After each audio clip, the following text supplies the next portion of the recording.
Hello everyone, I'm Yana Smakula.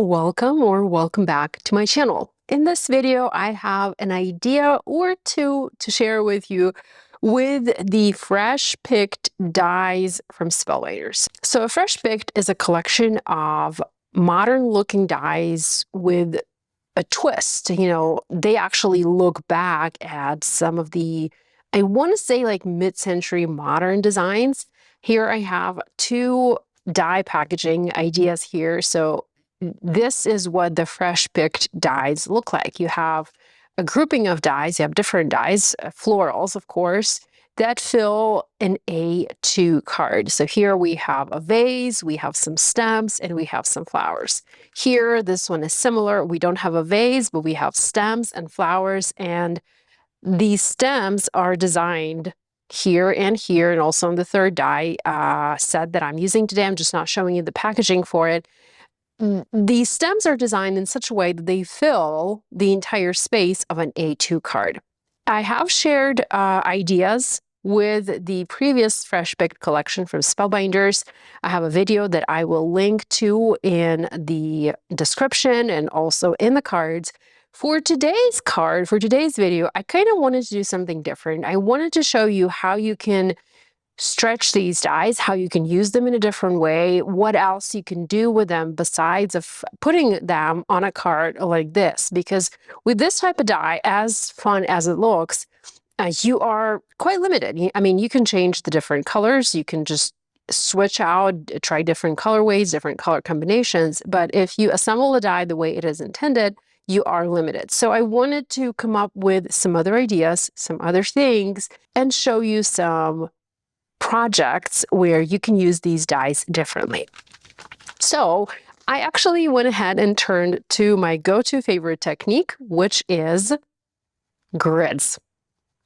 Here I have a panel of Simon Says Stamp Forest cardstock, and I have already attached a sentiment here. This is a Better Press sentiment from my Yana's collection, from my Let's Celebrate collection that was released in March of this year. And what I'm going to do is I'm going to foil this using matte gold foil. I have my Glimmer hot foil system good and hot. It's nice and ready.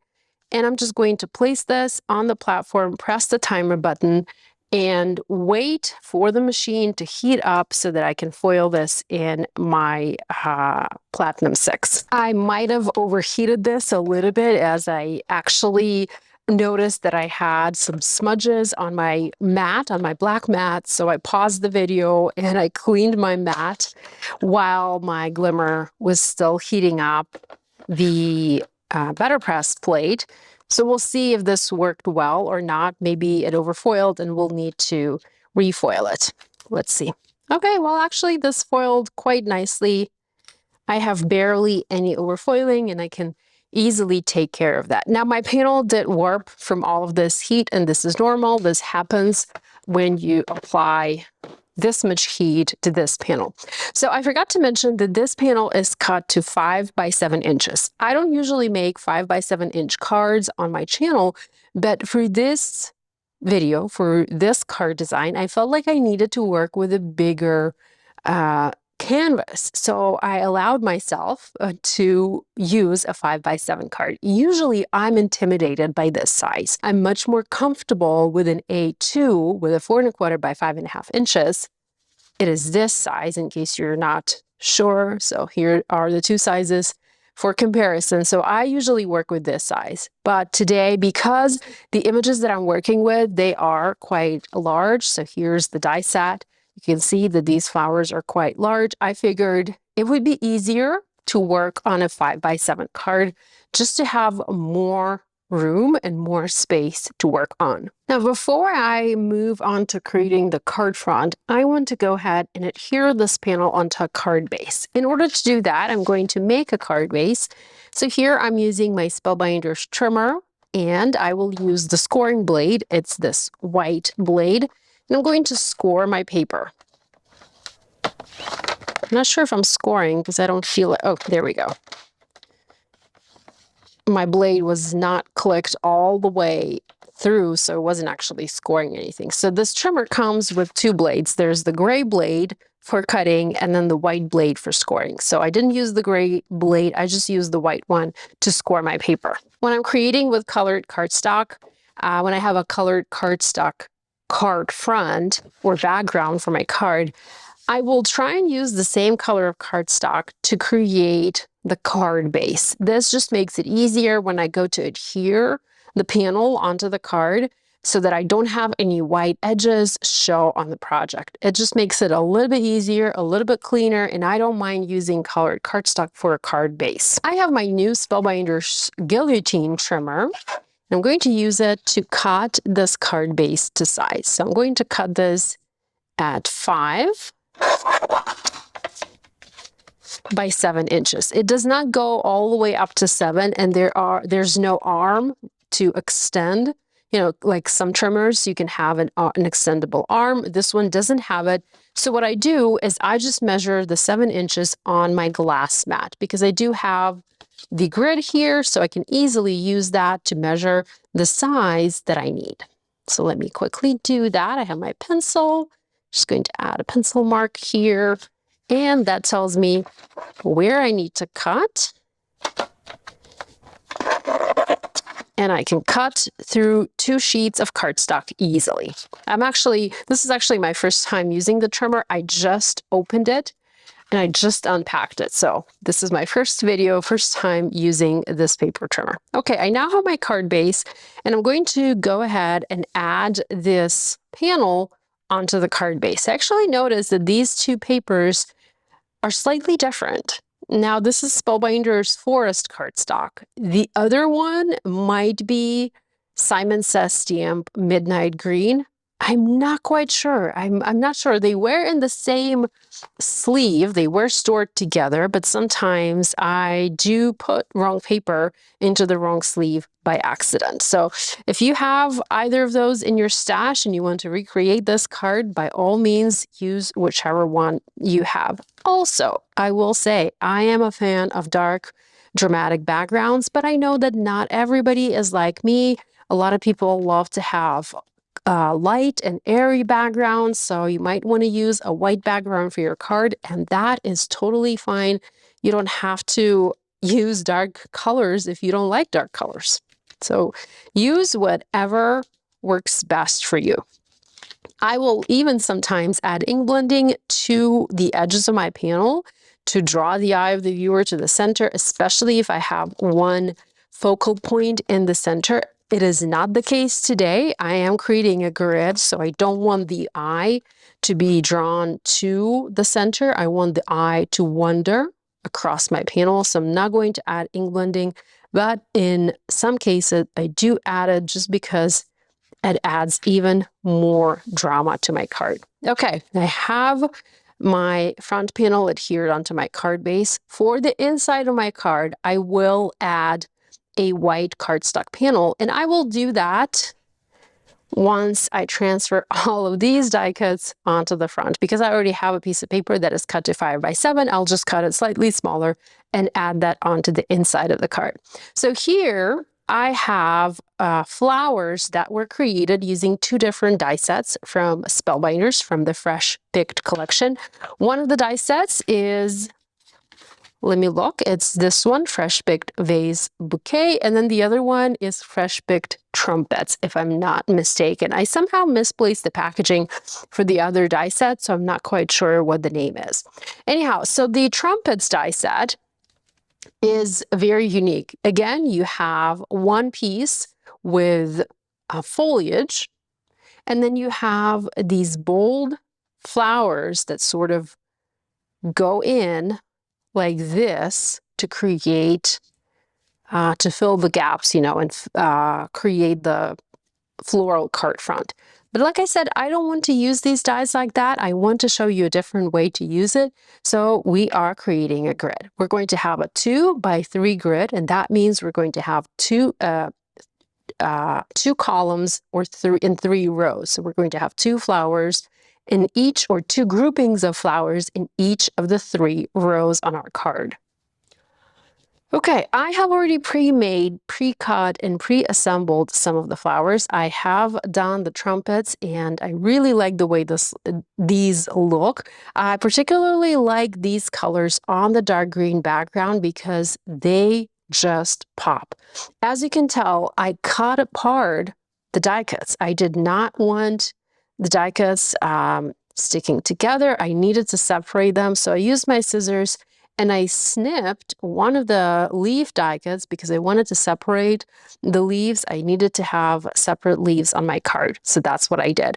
And then for the other flowers, I went ahead and I die cut individual flowers from the Fresh Picked vase bouquet. So I used these two flowers for the side, like the sideways looking flower. I also used these floral dies and then these dies as well, along with the foliage. So let me go ahead and quickly arrange these. Well, maybe not so quickly, but arrange these on my card. The idea is I want to alternate. So I'm putting trumpets, a trumpet here, a trumpet here, and a trumpet here. And then I will use the other three grid sections for the other types of flowers. And you don't necessarily have to use these dies. Look through your stash, see what floral dies you might have, and see if you can create a similar arrangement with the dies that you already have in your stash. Okay, this looks really nice. See, this is what I really like about the dark background. Everything pops on a dark background. It did not look quite so striking on this background on the white. It looks a lot different on this dark green. For this flower cluster, first of all, I made it a custom one. If you look at the packaging, you will see that there is no cluster like this on the packaging. So you can customize the look of your dies and change them up. I do have this little sideways flower and I wanted to add some detail to the center. So I used the die from the other die set, the one that cuts the center detail for the trumpet, and I cut it from yellow cardstock. I snipped it apart and I'm just going to add it to my flower to change the way it looks. Just like this. See? And this is the packaging, so I now changed it up. I've altered it. And you can absolutely do this. You know, you can change the way your flowers look. You can crop them, alter them, make them your own. So with my placement pre-planned, I am now going to go ahead and adhere the elements in place. I am mixing and matching the pieces for some of my clusters. So here, for example, I have the trumpet and I have all the other parts or dies that come from the trumpet set, but I've also added this little thin wine, and this one comes from the other die set, from the vase bouquet. I will add another flower here once I'm done adding all the other pieces. So don't be afraid to mix your different sets together, you know, bring pieces from different die sets. It always makes for a fun card. Also, don't be afraid to alter your die cut. So here, I'm also, as I'm adhering the pieces, I'm rotating the flowers. Like I've turned this one a little bit to the left. I turned this one a little bit to the right, and I'm just going to play with my pieces to add them. I'm going to add them to my card until I'm happy with this design. I'm also going to trim the pieces if I find that some of them are too long, like some of those leaves. I don't quite like how long they are. Also, I might go ahead and add this leaf onto this cluster if I feel like this cluster is not thick enough. It does feel good, so I'm not doing that, but you totally can. I have some flowers too that I can add here and there until I'm happy with my design. I'm not pressing down too hard, so I'm using foam adhesive squares, but the beauty of foam adhesive squares is that they are quite repositionable until you've pressed down too hard. So I'm trying not to press too hard until I know I am 100% happy with how everything looks on my card. Okay, so my background is nearly done, and this was actually very easy to put together. I just feel like I need to add one little additional sprig right here. So I die cut one more, and I'm just going to tuck it next to this flower. I think this is going to look really nice there. I don't have a flower for this little end, but I do have like this little circle, and I am going to add just that circle, and that circle is going to signify a flower in this area. I wonder if I should go ahead and maybe die cut a few additional of those circles and add them here and there just to create the illusion of flowers on my card. I do like that idea, so I might go ahead and just cut a bunch from the same colors of cardstock that I used for the other flowers. So here I die cut a few additional circles, and by the way, I cut those using this die, which is a flower center die from one of these die sets. And I love to do this. You know, I love to use dies, like little unexpected dies, to create fun filler die cuts for my projects. You can also use gems here, but you know, it's easier to cut little embellishments from paper than to use gems. So this is what I'm doing. I am also going to use gems, probably to complete this card, but for now, I'm just adding some paper die cuts. Now I also have some smaller dots, like these smaller yellow. I'm not sure if they would work or not, but I'm just going to add them here and there to see if it makes sense to add them onto the card. Or maybe, yes, I feel like this is already making my card a little bit too busy, so I'm going to skip those. I finished this card by adding a bunch of gems onto the background. They sort of helped bring all of the elements together, so this card design no longer looks like I have 6 separate grid sections, but rather everything is pulled together. So you can do that, or if you would like to have the separate sections, or if you'd like to have your sections look more separated, you can skip using the gems. So you can also use a jelly roll pen, like a white pen, and add some specific dots or dots in the specific areas. I might do that because I always like to do that. So we'll see. I'm not quite sure, but this basically is what my card looks like right now. This was very easy to make, and I'm glad that I gave these floral dies a try. I'm glad that I tried and assembled them in a different way, not the way that they were intended by the packaging or by the die designer. And I also remembered to add the white panel to the inside of my card to be able to write my little personalized message.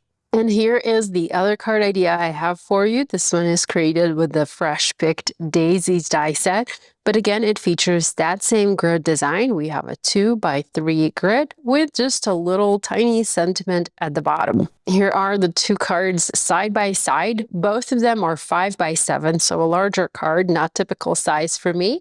But I quite enjoyed making this card size, especially with these dies, since these are nice and large and they easily fill this space. Thanks so much for spending time with me today. I hope you enjoyed this video. Love you guys, and I'll be back soon.